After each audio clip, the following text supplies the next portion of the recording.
News కు స్వాగతం. దేశం కోసం బ్రిటిష్ వారితో పోరాటం చేసిన యోధుడే వడ్డే ఓబెన్న అందరికీ స్ఫూర్తిదాయకమని జిల్లా కలెక్టర్ డికే బాలాజీ కొనియాడారు.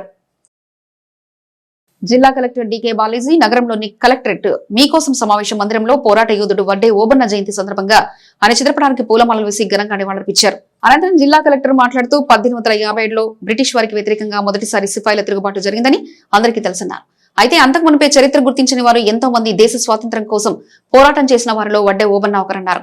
ఇదంతా ఎవరి తప్పిదం కాదని పరిస్థితుల ప్రభావంతో అలా జరిగిందన్నారు. బ్రిటిష్ ప్రభుత్వంలో వడ్డే ఓబన్న గ్రామ రక్షకునిగా ఉద్యోగం చేస్తూ ఆ ప్రభుత్వం రైతులకు చేస్తున్న అన్యాయాన్ని సహించలేక పోరాటానికి దిగారన్నారు. ఇలాంటి మహనీయుల సంవత్సరంలో ఒకసారి తలుచుకుని ఆ తర్వాత మర్చిపోవడం సరైంది కాదన్నారు. ఈ కార్యక్రమంలో బీసీ సంక్షేమ సాధికారత అధికారి G Ramesh, DTW Phani Doorjati, market committee chairman Kunchanani, market committee మాజీ చైర్మన్ గోపు సత్యనారాయణ, వివిధ బీసీ సంఘాల నాయకులు, వసతి గృహాల సంక్షేమాధికారులు, బీసీ సంక్షేమ శాఖ అధికారులు, సిబ్బంది పాల్గొన్నారు.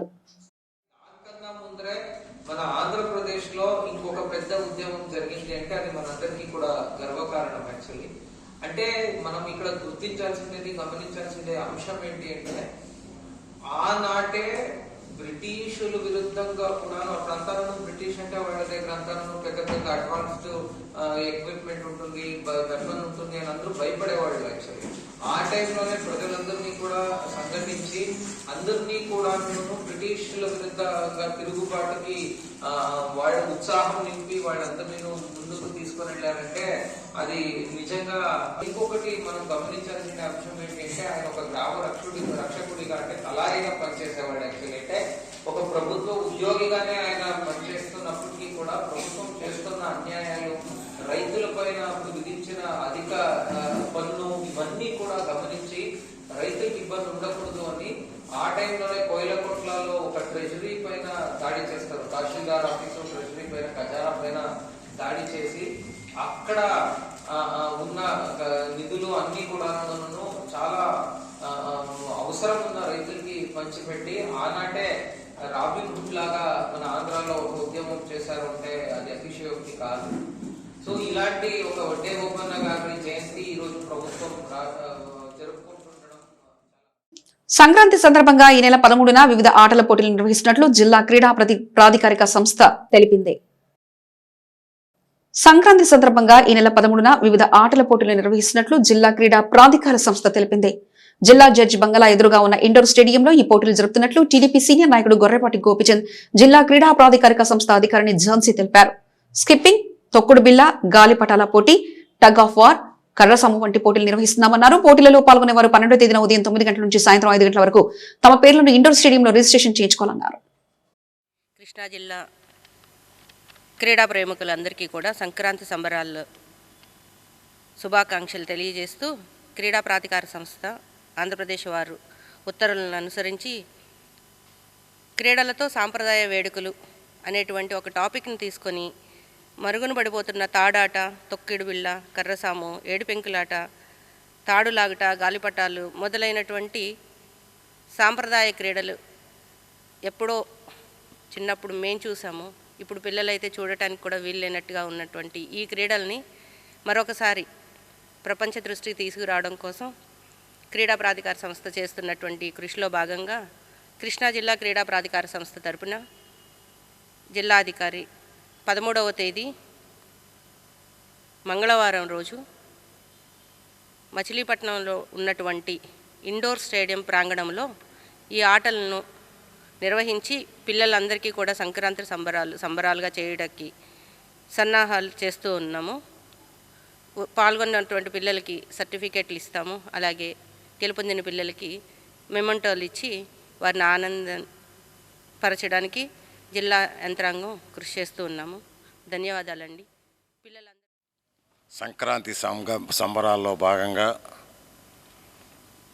సాంప్రదాయ అయినటువంటి మనకి ఎప్పటి నుంచో మరుగున పడిపోయినటువంటి తొక్కుడు బిళ్ళ, కర్రసాము, ఏడుపంకులాట, తాడులాగుడు, గాలిపటాలు, ఎవ్రీథింగ్, ముగ్గులు, ఇవన్నీ కూడా ఆడపిల్లలకి రింగ్ టెన్నిస్ పెట్టేద్దాం, ముగ్గులు పోటీలు ఇవన్నీ కూడా ప్రాచీనమైనటువంటి సాంప్రదాయబద్ధమైనవి.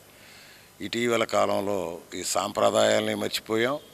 ఈ ప్రాచీనటువంటి ఆటలకి ఏమాత్రం మరి క్రీడా సాధికారిక సంస్థ ద్వారా ఇండోర్ స్టేడియం గ్రౌండ్లోను ఇండోర్ స్టేడియంలోను షటిల్ అన్ని రకాల పోటీలు సంక్రాంతి సంబరాల్లో యువత ఆడపిల్లలు ఆ కోడి పందాలు గొర్రెపోతు పందాలు వాటికి వెళ్లకుండా వీళ్ళకు కూడా పండగ సంబరాలు చేసుకోవాలని ప్రభుత్వం ప్రత్యేక శ్రద్ధతో దీనికి డబ్బులు విద్యార్థులకు కానివ్వండి అందరికీ కూడా చక్కటి పోటీలు క్రీడా సాధికార సంస్థ ఆధ్వర్యంలో ప్రభుత్వం ఘనంగా నిర్వహిస్తుంది. ముఖ్యంగా మా కూటమి ప్రభుత్వంలో కక్ష సాధింపులు ఉండవు అంటానికి ఈ ఇండోర్ స్టేడియమే ఉదాహరణ. మా గౌరవ మంత్రివర్యులు శ్రీ కొల్లు రవీంద్ర గారు, ఎంపీ బాలశౌరి గారు, పెద్దలు గోపీచంద్ గారు, ఆర్టీసీ చైర్మన్ కొనకళ్ళ నారాయణరావు గారు ఈ ఇండోర్ స్టేడియం అభివృద్ధికి వారు ఎంతో కృషి చేస్తున్నారు. మరి ఇక్కడ సరైన సదుపాయాలు లేకపోయినా కూడా మరి మెరుగైన సదుపాయాలు ఇంకా మరి ప్రభుత్వ పరంగా చూసేందుకు గాను మరి పెద్దలు గోపీచంద్ గారు మంత్రి గారి దృష్టికి కూడా తీసుకెళ్తానని చెప్పారు. మరి వారి ద్వారా ఈ స్టేడియం అభివృద్ధికి ఇంకా మేము మరి ఎంతో కృషి చేస్తామని చెబుతున్నాం. మరి గతంలో మరి విజయవాడలో చూసాం, ప్రజావేదిక కూల్చేశారు కక్ష సాధింపులతో. ఇక్కడ మచిలీపట్నంలో మరి అలాంటి కక్ష సాధింపులు ఏమి ఉండవు, అందరూ కూడా గ్రహించాలి. మరి అలాగే బోవరాజు పట్టాభి సీతారామయ్య గారిది ఎంత కక్ష సాధింపుతో ఇప్పటికి కూడా కౌన్సిల్ సమావేశంలో పెట్టకుండా ప్రజలకు ఉపయోగపడేది. వీనాలా ఫౌండేషన్ ఆధ్వర్యంలో నగరంలో త్రీకేరన్ నిర్వహించారు. వీనాలా ఫౌండేషన్ ఆధ్వర్యంలో నగరంలో త్రీకేరన్ నిర్వహించారు. జెడ్పీ సెంటర్ నుంచి కోనేరు సెంటర్ వరకు సాగిన త్రీకేరన్ ను పెడన ఎమ్మెల్యే కాగిత కృష్ణప్రసాద్, డీసీఎంఎస్ చైర్మన్ బండి రామకృష్ణ ప్రారంభించారు. త్రీకేరన్ లో పెద్ద సంఖ్యలో యువత ఉత్సాహంగా పాల్గొన్నారు. సంక్రాంతి సందర్భంగా గత 2 రోజులుగా క్రీడా పోటీలు నిర్వహించిన వీనాలా ఫౌండేషన్ కార్యక్రమాలను ఎమ్మెల్యే కాగిత కృష్ణప్రసాద్, డీసీఎంఎస్ చైర్మన్ బండి రామకృష్ణ అభినందించారు. ఇటువంటి కార్యక్రమాలు యువతలు క్రీడా స్ఫూర్తిని నింపుతాయన్నారు. ముగింపు కార్యక్రమంలో లక్కీ డ్రా ద్వారా విజేతలకు బహుమతులు అందజేశారు.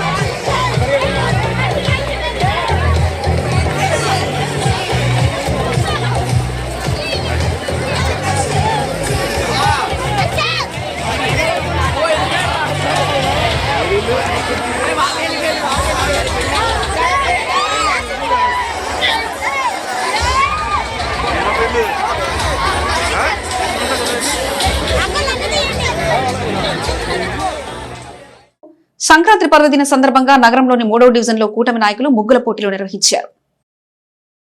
సంక్రాంతి పర్వదిన సందర్భంగా నగరంలోని 3వ డివిజన్లో కూటమి నాయకులు ముగ్గుల పోటీలు నిర్వహించారు. సంక్రాంతి సంబరాలు పురస్కరించుకుని నిర్వహించిన ముగ్గుల పోటీలో పెద్ద సంఖ్యలో మహిళలు పాల్గొన్నారు.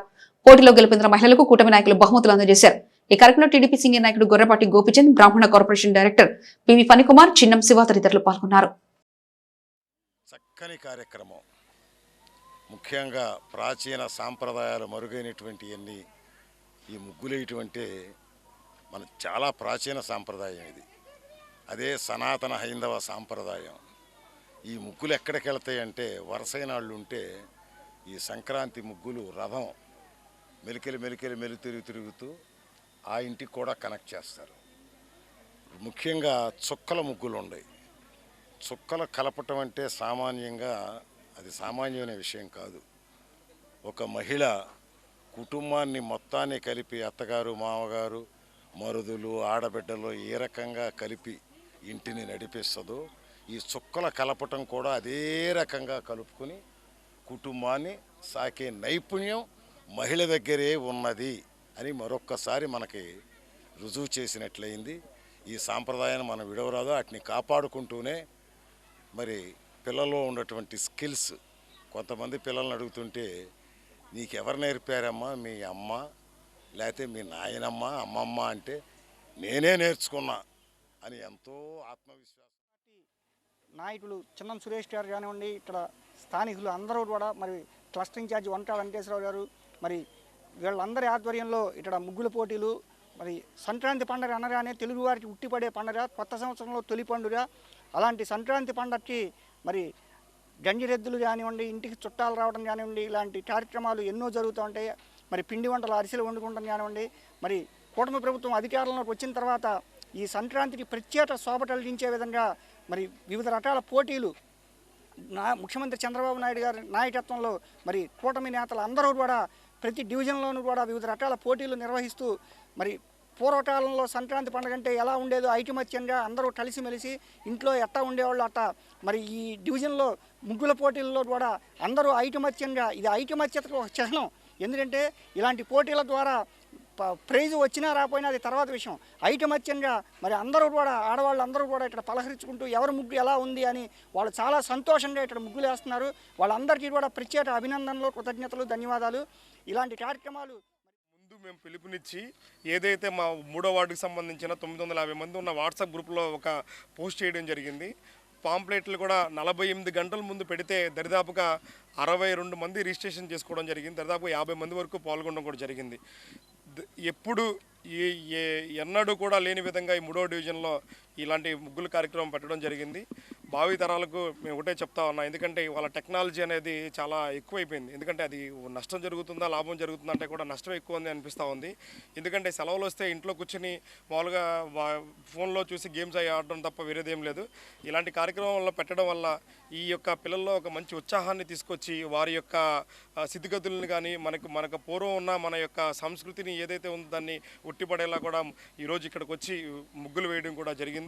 ఎందుకంటే ఇక్కడ వేసిన ప్రతి ఒక్కరికి కూడా ముగ్గులు వేసిన ప్రతి కుటుంబానికి కూడా 3వ డివిజన్లో ఉన్న వాళ్ళందరికీ కూడా పేరు పేరున కూడా ధన్యవాదాలు తెలియజేస్తున్నాను. అదేవిధంగా మనకు ముఖ్యంగా మీ అందరికీ ఒక విషయం తెలియాలి, దీనికి ఇంత పెద్ద ఎత్తున విజయవంతం కావడానికి మా శానిటేషన్ సిబ్బంది కానీ, మా సీనియర్ నాయకులు, జనసేన కూటమి నాయకులు, అదేవిధంగా మనకి సూర్య గారు పథకం కింద మన శ్రీ వెంకటేశ్వర మొబైల్ వాళ్ళు మేము అడగంగానే వాళ్ళు మేము ఉన్నాం తమ్ముడు అని చెప్పి ముందుకు వచ్చి వాళ్ళు మన 3వ డివిజన్లో 82 మందికి సోలార్ సంబంధించిన ప్యానెల్ కూడా ఏర్పాటు చేయడం జరిగింది. వాళ్ళు సహాయ సహకారాలు పూర్తిగా ఉన్నాయి. ఎందుకంటే అదే కాకుండా ప్రతి ఒక్కరికి కూడా పేరు పేరున కూడా మేము ధన్యవాదాలు తెలియజేస్తాం. వైసీపీ నాయకుడు మాజీ కౌన్సిలర్ కోసూరి నాంచారయ్య ఆత్మహత్య యత్నానికి పాల్పడడం కలకలం రేపింది. వైసీపీ నాయకుడు మాజీ కౌన్సిలర్ కోసూరి నాంచారయ్య ఆత్మహత్య యత్నానికి పాల్పడడం కలకలం రేపింది. నగరంలోని మరియు పెడన మండలం చేవటంలో 2 వైన్ షాపులు కలిగి ఉన్న నాంచారయ్య పురుగుల మందు తాగి ఆత్మహత్య యత్నానికి పాల్పడడంతో చికిత్స కోసం హుటాహుటిన ఆసుపత్రికి తరలించారు. నియోజకవర్గ వైసీపీ ఇన్ఛార్జ్ పేర్నికిట్టు, నగర అధ్యక్షులు మేకల సుధాకర్ తదితరులు ఆసుపత్రిలో పరామర్శించారు. ఈ సందర్భంగా కోసూరి నాంచారయ్య మాట్లాడుతూ తనకున్న 2 వైన్ షాపులలో నగరంలోని పోర్టు రోడ్ లో ఉన్న వైన్ షాప్ ను తన దగ్గర ఉంటున్న పసుపులేటి అనిల్ పేరిట, చేవెండ్రంలో ఉన్న షాపును తన కుమార్తె పేరిట లైసెన్స్ తీసుకున్నారని తెలిపారు. అయితే తన వద్ద నమ్మకంగా ఉంటున్న పసుపులేటి అనిల్ వైన్ షాప్ తనదేనంటూ వేధింపులకు గురిచేస్తుండటంతో మనస్తాపం చెంది ఆత్మహత్యానికి పాల్పడడం జరిగిందన్నారు. 3 భాగస్వాములతో కలిసి పెట్టిన వైన్ షాప్ తనదేనంటూ పసుపులేటి అనిల్, అతని సోదరుడు పసుపులేటి వేణుగోపాలరావు మరియు పోతనవాసులు తనను బెదిరింపులకు గురిచేస్తున్నారంటూ ఆయన తెలిపారు. నేను మొన్న టెండర్లు పడినప్పుడు 2 టెండర్లు వేసానండి. వైన్ షాప్ టెండర్లు అండి. 2 షాపులు నాకు తగిలినాయి. ఒకటి మా అమ్మాయి పేరు మీద వేసాను, ఒకటి 2014 నుంచి మన దగ్గరే ఉన్నాడు కదా అని పసుపులేటి అనిల్ పేరు మీద ఒకటి వేసాను. ప్రతి రూపాయి పైసా సహా నాదేనండి. అతను ఉన్నట్టుండి ఒక 1 నెల రోజుల నుంచి కూడా గణేష్ వెంచ్ పోర్ట్ రోడ్ దగ్గర పెట్టానండి, కోటల సెంటర్ దగ్గర. ఆదిత్య వెంచ్ వచ్చి చేవంటల్లో పెట్టాను. ప్రతి ఒక్కడికి తెలుసు అది. ఒక 1 నెల రోజుల నుంచి నన్ను హింస ఇచ్చేసి నాకు ఒక 50 లక్షలు ఇస్తావా లైసెన్స్ క్యాన్సిల్ చేయనన్న టైప్లో బెదిరించి నానా హింసలు పెట్టిస్తున్నాడండి పసుపులేటి అనిల్. వీళ్ళు మరీ దారుణంగా చేస్తున్నారండి. వీళ్ళు వెనకాల ఎవరున్నారయ్యా అని చెప్పేసి నేను వాళ్ళు లెక్కేస్తే జనసేన పార్టీ నుంచి వికృతి శ్రీనివాసరావు, కొరియర్ శ్రీను నడిపిస్తున్నాడు, ఏమైనా షాప్ తీసేయాలి వాళ్ళు లాగేసుకోవాలని చెప్పి చేస్తున్నాడు. నా దగ్గర ఆల్రెడీ ప్రతిదీ ఉందండి. అతని దగ్గర బ్యాంక్ ట్రాన్సాక్షన్ ప్రతి రూపాయి నాదే ఉందండి. అతను అనేది రూపాయి అది ఉన్నా నేను ఇప్పుడే చచ్చిపోతానండి. నాకు ఏదైనా న్యాయం చేసి పెట్టకపోతే మళ్ళీ చచ్చిపోవటమే. నేను ఎవరిని బెదిరించడం ఏమీ లేదు. ఈరోజు నేను అది ఎకలెక్స్ డబ్బా ఒకటి తెచ్చుకున్నానండి పొద్దున్నే. అతను రాత్రి అసలు నిద్రపోలేదండి. నేను రాత్రి తెచ్చి పెట్టుకున్నా. అసలు పొద్దున్నే షాప్లోనే కూర్చొని తాగేద్దామని చెప్పేసి మూత కూడా ఓపెన్ చేశాను. అతను షాప్లోకి వచ్చి నన్ను బెదిరించి అక్కడ ఇచ్చేయాలని చెప్పేసి కోటల సెంటర్లో 10 మంది కుర్రలు పెట్టి అతను వచ్చి కౌంటర్లో కూర్చొని ఇష్టానుసారంగా చేస్తున్నాడండి. రాత్రి కూడా ఎందుకు పడుకోలేదు అంటే ఆర్పేట పోలీస్ స్టేషన్లో నా మీద కంప్లైంట్ ఇచ్చి స్టేషన్కి పిలిపించాను. నేను స్టేషన్కి అంటూ వెళ్ళండి, నా మీద కేసులు ఉండవు. సీఏ గారు వచ్చి మరి ఏంటి పరిస్థితి ఏదో తేల్చుకోండి, లేదా ఉన్న సరికి అమ్మేసుకొని సివిల్గా చూసుకోండి అని చెప్పి సీఏ గారు చెప్పారండి రాత్రి. అట్లాగే అని చెప్పేసి నేను వచ్చాను, రాత్రి నిద్రపోలేదండి. పొద్దున్నే తాగేసి షాప్లో షట్టర్లు వేసి కూర్చుందాం అనుకున్నా. అది సాధ్యం వల్ల మళ్ళీ షాప్ దగ్గర కుర్రాళ్ళు నేను డబ్బులు ఇచ్చి పంపించేశాను. తీసుకున్న తర్వాత ఇతను, నేను సీసీ కెమెరాలో చూస్తుండగా ఇతను వచ్చి కౌంటర్లో కూర్చొని ఇది చేస్తున్నాడు. కౌంటర్లో కూర్చొని నన్ను బ్లాక్మెయిల్ చేసి 4 రోజులు హింసిస్తున్నాడు. అంటే నాలో నేనే కుంగిపోతూ ఇవాళ నేను ఏంట్రో తాగాల్సి వచ్చిందండి. పోర్ట్ రోడ్లోని ఒక వైన్ షాప్ పై కొందరు దాడి చేసిన దృశ్యాలు సోషల్ మీడియాలో వైరల్ అవుతున్నాయి. పోర్ట్ రోడ్లోని ఒక వైన్ షాప్ పై కొందరు దాడి చేసిన దృశ్యాలు సోషల్ మీడియాలో వైరల్ అవుతున్నాయి. వైన్ షాప్ లో ఉన్న పసుపులేటి అనిల్ ఈ దాడిలో తీవ్రంగా గాయపడడంతో చికిత్స నిమిత్తం సర్వజన ప్రభుత్వ ఆసుపత్రికి తరలించారు.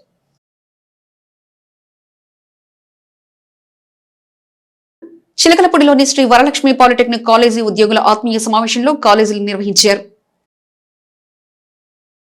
చిలకలపూడిలోని శ్రీ వరలక్ష్మి పాలిటెక్నిక్ కాలేజీ ఉద్యోగుల ఆత్మీయ సమావేశం కాలేజీలో నిర్వహించారు. నగరంలో యువతకు సాంకేతిక విద్యను అందించాలనే ఉద్దేశంతో దాదాపు 30 ఏళ్ల క్రితం చిలకలపూడి రైల్వే స్టేషన్ సమీపంలో చిలకలపూడికి చెందిన కొంతమంది గోల్డ్ కవరింగ్ వ్యాపారస్తులు శ్రీ వరలక్ష్మి పాలిటెక్నిక్ కాలేజీ నెలకొల్పారు. అయితే సజావుగా నడుస్తున్న ఈ కాలేజీ గత 8 ఏళ్లుగా ప్రభావం కోల్పోయింది. కాలేజీ నెలకొల్పిన నాటి నుంచి సేవలందించిన ఉద్యోగులు కాలేజీ ఆవరణలో ఆత్మీయ సమావేశం నిర్వహించి 3 దశాబ్దాల నాటి జ్ఞాపకాలు స్మరించుకుంటూ ఒకరినొకరు ఆత్మీయంగా పలకరించుకున్నారు. తొలుత కాలేజీ వ్యవస్థాపకుల్లో దివంగతులైన వారికి ఉద్యోగులు ఘనంగా నివాళులర్పించి కొద్దిసేపు మౌనం పాటించారు. కాలేజీ వ్యవస్థాపక సభ్యుడు కరెస్పాండెంట్ గా వ్యవహరించిన మామిడి భక్తుల సుబ్రహ్మణ్యాన్ని వారు సత్కరించారు. గట్టిగానే మా పోరాటాన్ని, మా వాదన వినిపించేవాళ్ళు. మీరు కూడా అదే రీతిలో మీ వాదన వినిపించేవాళ్ళు. ఆ వాదోపవాదాల మధ్య నేనేదైనా పొరపాటుగా కానీ, నేనేదైనా స్పీడ్గా కానీ ఎవరి మనసైనా నొప్పించుంటే ఈ సందర్భంగా నేను సారీ చెప్తున్నాను. ఇంకో విషయం ఏంటంటే, ఈ కాలేజీ మాకు అప్పచెప్పినప్పుడు స్ట్రెంత్ చాలా తక్కువగా ఉండేది. తర్వాత మా టైంలో వచ్చిన తర్వాత ప్రిన్సిపాల్ గారు చెప్పినప్పుడు 3000 మందితో కళకళలాడేది. 2 షిఫ్ట్లు తీసుకొచ్చి దిగ్విజయంగా రన్ చేసింది మా టైంలోనే. అలా రన్ చేస్తున్న టైంలో ప్రైవేట్ పాలిటెక్నిక్ అసోసియేషన్ తరఫు కూడా మనం గట్టిగా అందులో సభ్యులుగా ఉండి అందులో గట్టిగా పోరాటం చేస్తూ ఉండేవాళ్ళం. అలాగే ఇంజనీరింగ్ కాలేజీలకి పర్మిషన్ ఇస్తా అన్నప్పుడు దాదాపు స్టేలు తెచ్చి పోరాటం చేసి 2 సంవత్సరాల వరకు ఆపగలిగాను. ఆఖరికి ఏంటంటే పాలిటెక్నిక్ లాబీ కన్నా ఇంజనీరింగ్ కాలేజీ లాబీ చాలా గొప్పది, బలమైంది. అయినా సరే చివరి వరకు పోరాటం చేసి సుప్రీంకోర్టు వరకు వెళ్ళి ఎలాగైనా ఇంజనీరింగ్ కాలేజీల్లో ఈ పాలిటెక్నిక్ ఉండకూడదు అనే ఉద్దేశంతో పోరాటం చేశాం. కానీ ఆ పోరాటంలో మన వాదనని మన ప్లేడర్ గారు సరిగ్గా వినిపించలేదు, లేకపోతే ఆ జడ్జి గారు అర్థం చేసుకోలేదు, లేకపోతే బలమైన లాబీ వాళ్ళ దగ్గర ఉండటం వల్ల వాళ్ళకి అనుకూలంగా తీర్పు రావడం జరిగింది. వాటిల్లో సెకండ్ షిఫ్ట్లో ఇంజనీరింగ్ కాలేజీలకి పర్మిషన్స్ ఎప్పుడైతే వచ్చినాయో నిదానంగా కొంతకాలానికి ఈ 3 బ్రాంచీలు కాస్త ఎలక్ట్రికల్ బ్రాంచ్ ఇంక్లూడ్ చేయడం జరిగింది. 4వ బ్రాంచ్ స్ట్రెంగ్త్ కూడా నిదానంగా ఒక్కొక్క బ్రాంచ్లో 40 ఉన్న స్ట్రెంగ్త్ని 60 స్ట్రెంగ్త్ ఆ విధంగా చేసుకుంటూ వచ్చాం. దాని తర్వాత ఎలక్ట్రికల్ బ్రాంచ్ తర్వాత కంప్యూటర్ బ్రాంచ్ తర్వాత ఎలక్ట్రానిక్స్ అండ్ ఇన్స్ట్రుమెంటేషన్ బ్రాంచ్. ఈ విధంగా క్రమక్రమంగా ఎదుగుతూ వెళ్ళింది కాలేజ్. ఇప్పుడు ఇక్కడ చూస్తున్నారు కదా, ఈ కాలేజీలో ఈ బిల్డింగ్స్ ఇవన్నీ మనకు తెలిసిన స్టాఫ్ మెంబర్స్ కాబట్టి క్రమక్రమంగా ఎదుగుతూ ఈ కాలేజీ ఒక పీక్ స్టేజ్కి ఎలా వచ్చిందంటే, ఈ కాలేజీలోనే 2 షిఫ్ట్లు నడిపాం. ఒక షిఫ్ట్ ఒక కాలేజీ, సెకండ్ షిఫ్ట్ ఒక కాలేజీ. ఆ 2 షిఫ్ట్లు నడుపుతూ కూడా ఒక్కొక్క షిఫ్ట్లో 540 విద్యార్థులు జాయిన్ చేసుకునే విధంగా 540 మంది విద్యార్థులు జాయిన్ చేసుకునే విధంగా టోటల్ ఫస్ట్ ఇయర్ స్ట్రెంగ్త్ 1080, అంటే 540 + 540. ఫస్ట్ షిఫ్ట్లోనేమో 540 ఉండేవాళ్ళు, సెకండ్ షిఫ్ట్లో కూడా ఇంకొక 540 ఉండేవాళ్ళు. ఒక 1080 మంది స్టూడెంట్స్ జాయిన్ అయ్యేటట్టుగా ఈ కాలేజీ నడిచింది. చాలా బ్రహ్మాండంగా నడిచేది. ఈ 3 ఇయర్స్ కలిపి దాదాపుగా 3000 మంది విద్యార్థులు ఉండేవాళ్ళు. దాదాపుగా 120-130 మంది స్టాఫ్ మెంబర్స్ ఉండేవాళ్ళు. సో 120-130 మంది స్టాఫ్ మెంబర్స్తో ఒక 3000 మంది విద్యార్థులతో కాలేజీ చాలా బాగా కళకళలాడుతూ ఉండేది. చాలా ఆనందంగా ఉండేది అప్పుడు కాలేజీలో పనిచేయాలంటే. ఇక తర్వాత పరిస్థితుల ప్రభావం అనండి, ఏదైనా కానివ్వండి. ఇక్కడ ఒక చిన్న విషయం ఏంటంటే కాలేజీ మొదలు పెట్టేటప్పుడు వ్యవస్థాపక సభ్యులు అందరూ కూడా ఇప్పుడు కాలేజీని ఎందుకు స్టార్ట్ చేశారంటే మొదటి తరం స్వాతంత్ర సమరయోధుడు వడ్డే ఓబన్న 219వ జయంతిని బలరామునిపేటలో ఘనంగా నిర్వహించారు. మొదటి తరం స్వాతంత్ర సమరయోధుడు వడ్డే ఓబన్న 219వ జయంతిని బలరామునిపేటలో ఘనంగా నిర్వహించారు. ఈ సందర్భంగా వడ్డే ఓబన్న చిత్రపటానికి పలువురు పూలమాలలు వేసి నివాళులర్పించారు. అనంతరం కేక్ కట్ చేసి మిఠాయిలు పంచారు. ఈ కార్యక్రమంలో తెలుగుదేశం పార్టీ సీనియర్ నాయకుడు గోపీచంద్, జనసేన పార్టీ ఇన్ఛార్జ్ బండి రామకృష్ణ, మాజీ మున్సిపల్ చైర్మన్ మోటమరి బాబాప్రసాద్, మాజీ కౌన్సిలర్ పల్లపాటి సుబ్రహ్మణ్యం, తెలుగుదేశం పార్టీ అధ్యక్షుడు లోగిశెట్టి స్వామి, బండారు నాని, బ్రాహ్మణ corporation director PV Phanikumar, Vemula Durgarao, Battula Durgaprasad, Vemula Rajesh, Shivaratri Nagaraju తదితరులు పాల్గొన్నారు. సంక్రాంతి శోభ ఉట్టిపడేలా జనసేన ఆధ్వర్యంలో ముగ్గులు, వంటల పోట్ల నిర్వహణ అభినందనీయమని అవనిగడ్డ ఎమ్మెల్యే మండలి బొద్దు ప్రసాద్ అన్నారు. అవనిగడ్డ శివారు బందలాయి చెరువు గ్రామంలో జనసేన పార్టీ ఆధ్వర్యంలో కేడీసీసీ బ్యాంకు డైరెక్టర్, గ్రామ జనసేన అధ్యక్షుడు కమలి మారిబాబు, పార్టీ నాయకులు కమలి సాంబశివరావు మహిళలకు ముగ్గులు, వంటల పోటీలు నిర్వహించారు. ముఖ్య అతిథిగా అవనిగడ్డ ఎమ్మెల్యే మండలి బుద్ధప్రసాద్, ఆత్మీయ అతిథులుగా నియోజకవర్గ జనసేన నాయకుడు మండలి వెంకట్రాం, సాయి సుప్రియ దంపతులు విచ్చేసి విజేతలకు బహుమతులు అందజేశారు. సంక్రాంతి పండుగ ఖ్యాతి నేటి తరానికి తెలిసేలా కార్యక్రమం ఏర్పాటు చేసిన నిర్వాహకులను అభినందించారు. కార్యక్రమంలో ఆసుపత్రి డైరెక్టర్ బచ్చు కృష్ణకుమారి, గ్రామ పెద్దలు సింహాద్రి మోహన్ దాస్, సుధాకర్, పచ్చూరి పద్మావతి, పార్టీ నాయకులు పెద్దలు పాల్గొన్నారు.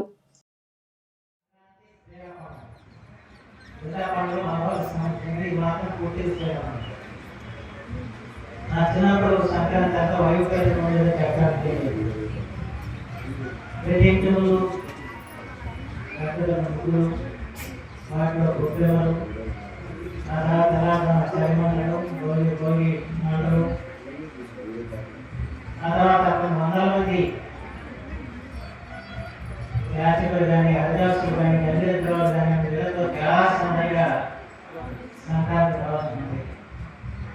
కానీ రాను రాను ఆ స్వాగతం తగ్గిపోయింది. ఇప్పుడు కూడా సంతోషదాయక విషయం ఏంటంటే మన ఉద్యోగరీత్యా బయటికి వెళ్ళిపోయినా ఎక్కడ ఉన్నా కూడా సంక్రాంతి అనగానే మనం మన సొంత ఇంటికి వెళ్ళాలి, పల్లెటూరుకి వెళ్ళాలని ఒక ఆలోచనతో వెళ్తే కూడా వస్తాం. ఎన్నో రోజుల నుంచి మనం చూస్తున్నాం. హైదరాబాద్ వచ్చే ఆదాయ విడుదల తీసి బ్యాంకుల తరపు చేస్తూ ఉంటారంటే అదొకటి ఆనందకరం. అలాగే సుధాకర్ గారు ఎందుకంటే మన సంస్కృతి, మన సాంప్రదాయాన్ని మనం కాపాడుకోవాలి. తెలుగు జాతి కొన్ని సాంప్రదాయాలు ఉంటాయి. ఆ సాంప్రదాయాలు ప్రతిబింబించే పండుగ ఏమంటే కేవలం సంక్రాంతి మాత్రమే చెప్తారు. ఎందుకంటే అంతా కూడా వ్యవసాయ ప్రధానమైన ప్రాంతం. పంటలు పండించి పంటలు ఇంటికి వచ్చే సందర్భంలో ఆనందంతో జరుపుకునే పండుగ సంక్రాంతి. రైతులు పండుగ, రైతుల శ్రమకి ఇవన్నీ కూడా ఏర్పాటు చేశారు. అప్పుడు కూడా రావడం జరిగింది. మళ్ళీ రెండో సంవత్సరంగా దాని కంటిన్యూషన్గా ఈ సంవత్సరం కూడా ఇక్కడ బంగ్లాదేశ్ జనసేన తరఫున కమలి మాధవ్ గారు కానీ, సాంబశివరావు గారు కానీ వారికి సహకరించిన పెద్దలందరికీ ముందుగా ధన్యవాదాలు తెలియజేస్తుంది. ఎందుకంటే ఇది చాలా చక్కని కార్యక్రమం. మనకి సంక్రాంతి అనగానే మనకి అందరికీ గుర్తొచ్చేది, ముఖ్యంగా మహిళలందరికీ గుర్తొచ్చేది మనందరికీ ఏంటంటే ముగ్గులు, రెండోది పిండి వంటలు. ఈ రెండింటినీ కూడా ఇక్కడ కేంద్ర సంవత్సరం కూడా అప్పుడు పోటీలు పెట్టడం, మళ్ళీ అదే ఆనవాయితీగా ఈ సంవత్సరం కూడా దాన్ని పెట్టి దాంట్లో అందరూ కూడా పార్టిసిపేట్ చేసి ఈరోజు ఎంతమంది పార్టిసిపేట్ చేయడం అంటే చాలా సంతోషం. నిజం చెప్పాలంటే ఈ సంవత్సరం వేసిన ముగ్గులు ఏంటని చూడాల కొద్దిగా ఆలస్యమైంది రావడం, వెళ్ళేటప్పుడు తప్పకుండా చూసారు. ఎందుకంటే కింద సంవత్సరం చేసిన దాన్ని బట్టి నేను చెప్పగలుగుతున్నా, చాలా చక్కగా అద్భుతంగా చేశారు. మహాత్మా గాంధీ జాతీయ గ్రామీణ ఉపాధి హామీ పథకాన్ని కేంద్ర ప్రభుత్వం రద్దు చేయడాన్ని కాంగ్రెస్ పార్టీ నాయకులు తీవ్రంగా ఖండించారు. మహాత్మా గాంధీ జాతీయ గ్రామీణ ఉపాధి హామీ పథకాన్ని కేంద్ర ప్రభుత్వం రద్దు చేసిన నేపథ్యంలో ఏఐసీసీ పిలుపు మేరకు జిల్లా కాంగ్రెస్ పార్టీ కార్యాలయంలో పార్టీ నాయకులు నిరసన దీక్ష చేపట్టారు. ఈ సందర్భంగా జిల్లా కాంగ్రెస్ అధ్యక్షులు అంది శ్రీరామూర్తి, నగర కాంగ్రెస్ అధ్యక్షులు అబ్దుల్ మతీన్ మాట్లాడుతూ కేంద్రం జాతిపితను ఘోరంగా అవమానించిందని అన్నారు. అప్పటి యూపీఏ ప్రభుత్వం గ్రామీణ నిరుపేదల కోసం సంవత్సరానికి కనీసం 100 రోజులు సొంత గ్రామంలో ఉపాధి కల్పించే ఏర్పాట్లు చేసిందన్నారు. వేతనం కనీసం 400కు తగ్గకుండా ఏర్పాటు చేసిందన్నారు. 100% నిధులు కేంద్రమే భరించిందన్నారు. కానీ మోదీ ప్రభుత్వం 60%, కేంద్రం 40% రాష్ట్రాలని చెప్పి ఆర్థిక భారంలో ఉన్న రాష్ట్రాల నడ్డి విరిచిందన్నారు. జాతిపిత పేరును తీసివేయడం రాజ్యాంగ వ్యతిరేకమని అన్నారు. ఈ సందర్భంగా నిరసన ర్యాలీ చేపట్టిన అనంతరం ఒకరోజు నిరాహార దీక్షను చేపట్టారు. చివరకు మహాత్మా గాంధీ జాతీయ గ్రామీణ ఉపాధి హామీ పథకాన్ని కాపాడుకుంటామని ప్రతిజ్ఞ చేశారు. ఈ కార్యక్రమంలో జిల్లా అసంఘటిత కార్మికుల కాంగ్రెస్ అధ్యక్షుడు షేక్ అయ్యూబ్, చిలుకోటి ప్రసాద్, కోడూరు మండల కాంగ్రెస్ అధ్యక్షులు ముత్తిరెడ్డి వెంకట్రావు, మోపిదేవి మండల కాంగ్రెస్ అధ్యక్షులు అర్ధ నాగేంద్రరావు, ఘంటసాల మండల కాంగ్రెస్ అధ్యక్షులు ఆంజనేయుల వర్మ, నల్లబోలు శ్యామిల్, జన్ను వెంకటేశ్వరరావు తదితరులు పాల్గొన్నారు. ప్రధానమంత్రి అయితే మహాత్మా గాంధీ గారి పేరు తీసేస్తావా? ఇండియా అంటేనే మహాత్మా గాంధీ, మహాత్మా గాంధీ అంటేనే ఇండియా. మనకి ప్రభుత్వం తెచ్చిన వ్యక్తుల్లో మొట్టమొదటి వ్యక్తి ఎవరైనా ఉన్నారంటే మహాత్మా గాంధీ. అలాంటి వ్యక్తిని పేరు ప్రఖ్యాతులు లేకోకుండా చేస్తావా? నువ్వు ఎంత ప్రధానమంత్రి అయితే నువ్వు తీసేయడానికి వీల్లేదని చెప్పి కాంగ్రెస్ పార్టీ తరఫున ఖండిస్తున్నాం. అలాగే మా పార్టీ తరఫున నియోజకవర్గాలే కాకుండా మండల స్థాయిలో, గ్రామ స్థాయిలో రోజుకు ఒక ఏరియా చొప్పున చేస్తాం. మేము ఈ పేరుని యథావిధిగా ఉంచే వరకు ధర్నాలు, నిరాహారదీక్షలు చేస్తామని చెప్పి విలేకరుల సమ్ముఖంగా చెప్తున్నాం. అలాగే ఈ కార్యక్రమం చేపట్టడం ప్రతి విలేజ్ నుంచి మొదలవుతుంది. జిల్లాల వారీగా, నియోజకవర్గాలుగా చేస్తాం. సాధించే వరకు ధర్నాలు, నిరాహారదీక్షలు చేస్తామని చెప్పి మనవి చేస్తున్నా. జై కాంగ్రెస్. గొంతు నొలిపినటువంటి కార్యక్రమాన్ని కేంద్ర ప్రభుత్వం, మోడీ ప్రభుత్వం తీసుకొచ్చింది. దానికి నిరసనగా ఏఐసిసి దేశవ్యాప్తంగా కూడా ఈ రోజున ప్రతి జిల్లా కేంద్రంలో కూడా, దేశంలోని 550 జిల్లాల్లో కూడా మరి నిరసనలు తెలియజేయమని ఆదేశాలు జారీ చేస్తే పిసిసి అధ్యక్షురాలు శ్రీమతి షర్మిలారెడ్డి గారి ఆదేశానుసారం ఈ రోజున కృష్ణా జిల్లా కాంగ్రెస్ పార్టీ కార్యాలయం బయట మరి మచిలీపట్నం నగర కాంగ్రెస్ కమిటీ, అదేవిధంగా కృష్ణా జిల్లా కాంగ్రెస్ కమిటీ ఇద్దరి సంయుక్త ఆధ్వర్యంలో ఈ యొక్క నిరసన దీక్షను చేపట్టడం జరిగింది. దీనికి నాతో పాటు జిల్లా కాంగ్రెస్ అధ్యక్షులుగా నూతనంగా నియమితులైనటువంటి మరి అవనిగడ్డ కోఆర్డినేటర్గా ఉన్నారు అదినే శ్రీరామూర్తి గారు. వారికి అందరికీ సుపరిచితులే. వారు కూడా ఈ కార్యక్రమంలో పాల్పంచడం జరిగింది. మరి మన్రేగా అనేటువంటిది 2005వ సంవత్సరంలో కాంగ్రెస్ ప్రభుత్వం మన్మోహన్ సింగ్ గారి అధ్యక్షతన, సోనియా గాంధీ గారి ఆధ్వర్యంలో ప్రతి పేదవాడికి పల్లెటూళ్లలో 100 రోజుల సంవత్సరంలో కనీసం పని కల్పించాలి, కనీసం 400 భృతి కల్పించాలని ఆ రోజు పథకాన్ని ప్రవేశపెడితే ఈ రోజున దాని ఎంత ఖర్చు అవుతుందో అది కూడా కేంద్రమే భరిస్తుందని ఆ రోజున. నాగాయలంకలోని శ్రీ కోదండ రామాలయంలో ధనుర్మాసం సందర్భంగా కొడారాయి కనుల పండుగగా జరిగింది. ధనుర్మాసం సందర్భంగా 27వ రోజు జరిగే ఉత్సవంలో భాగంగా నాగాయలంక శ్రీ కోదండ రామాలయంలో ధనుర్మాసం సందర్భంగా కొడారాయి మహోత్సవ కార్యక్రమాన్ని కనుల పండుగ జరిపారు. 108 గోపికలచే గిన్నెలతో ప్రసాదాన్ని స్వామివారి దగ్గర ఉంచి అనంతరం వేద పండితుల నడుమ దివిమురళి ఆచార్యులు పవన్ కుమార్ చేతుల మీదుగా స్వామివారికి అలంకరించిన తర్వాత స్వామివారికి వివిధ సుగంధ ద్రవ్యాలతో స్వామివారికి పూజలు నిర్వహించి తీసుకొచ్చిన 108 గిన్నెలు తీసుకొచ్చి నైవేద్యంగా సమర్పించారు. ఆ గిన్నెలలో ప్రసాదాన్ని ఆలయ కమిటీ భక్తులకు, గోపికలకు పంపిణీ చేశారు.